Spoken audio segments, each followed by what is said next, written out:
Bienvenue les amis, aujourd'hui je vais vous parler d'un livre très populaire intitulé 48 lois du pouvoir.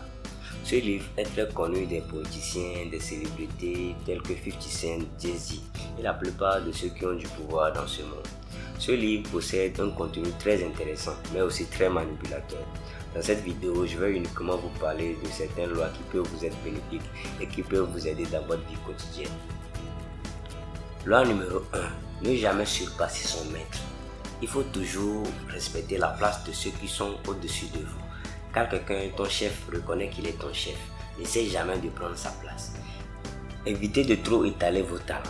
C'est toujours toi, on t'a pas encore posé de questions. Il sait faire ceci, il sait faire cela, il sait faire cela. Champion, faut arrêter ça. Déjà, vous savez, quand vous étalez trop vos talents, vous suscitez l'envie auprès des autres personnes. Mais arrêtez. Par exemple, là où tu travailles, quand ton chef remarque que tu te joues les dangereux, tu te joues les connaisseurs, il va se dire que sa place est menacée. Et vraiment, tu seras remplacé. Tu seras même remplacé par quelqu'un moins intelligent que toi. Ne rivalise jamais avec le boss. Utilise plutôt tes connaissances supérieures pour le faire briller dans ses activités. Loi numéro 2. Ne jamais trop faire confiance à ses amis. Apprendre à se servir de ses ennemis. Méfiez-vous de vos amis. La plupart de vos amis ici dehors vous trahiront par envie. Un ancien ennemi que vous engagez sera plus loyal qu'un ami parce que lui devra faire ses preuves.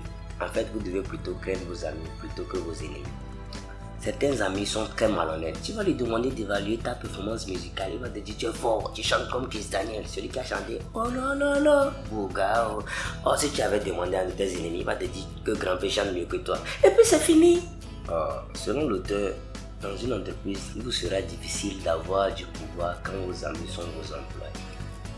Loi numéro 4. Toujours dire moins que nécessaire. Plus vous parlez beaucoup trop, plus vous avez l'air banal et ridicule. Évitez de trop parler. Après, c'est pour mettre sur le dos de l'alcool. Les gens puissants ont tendance à dire peu de choses. Ça les rend impressionnants et intimidants. Puisque vous ne pouvez pas deviner ce qu'ils pensent. Quand vous parlez moins, vous évitez de dire des bêtises. Loi numéro 10. Infection. Évitez les malheureux et les malchanceux. Quand vous traînez avec des malheureux, vous serez contaminé par leur malheur. Éloignez-vous de tous ceux qui dégagent des ondes négatives. Associez-vous plutôt à ceux qui peuvent vous faire réussir ou ceux qui ont déjà réussi. Loi numéro 28. Entreprendre avec audace. Arrêtez d'être timide. La timidité, elle est dangereuse. Normalement, ceux qui sont timides, on doit les enfermer quelque part et leur donner 100 coups chacun. Et puis ils vont arrêter. Quand vous voulez faire quelque chose, ayez le courage de vous lancer. Soyez sûr de vous et vous le réaliserez facilement. Toi, tu as faim, tu as besoin de 500 francs pour manger. Tu ne veux pas demander, tu es assis là-bas, tu joues les timides. C'est la faim qui va te tuer, mon frère. Loi numéro 40. Évitez tout ce qui est gratuit. Ce qui est gratuit est suspect. Cela cache soit un piège, soit une obligation. Ce qui a de la valeur mérite d'être payé. N'oublie pas de toujours payer le prix pour toutes choses. Éloignez-vous de tout ce qui est gratuit. Donc toi, quand un vendeur te dit la livraison de ton produit est gratuite, tu penses que c'est vraiment gratuit? Non! Le prix de la livraison est juste caché dans le prix du produit que tu vas acheter. Donc tu savais pas. Loi numéro 46. Ne jamais paraître trop parfait. Les gens détestent absolument voir que vous êtes meilleur qu'eux.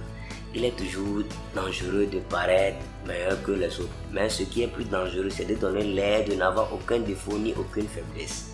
L'envie crée des ennemis silencieux. Il serait mieux d'afficher de temps en temps quelques défauts pour éviter l'envie. C'est pas tout le monde qui est appelé à réussir. Et quand vous réussissez, vous devez le plus craindre vos amis et vos proches. C'est la dernière loi dont je voulais vous parler. Avant d'appliquer ces lois, veuillez faire vos propres recherches ou lire le livre afin de mieux comprendre. Si vous aimez cette vidéo, laissez un pouce bleu et abonnez-vous pour plus de vidéos.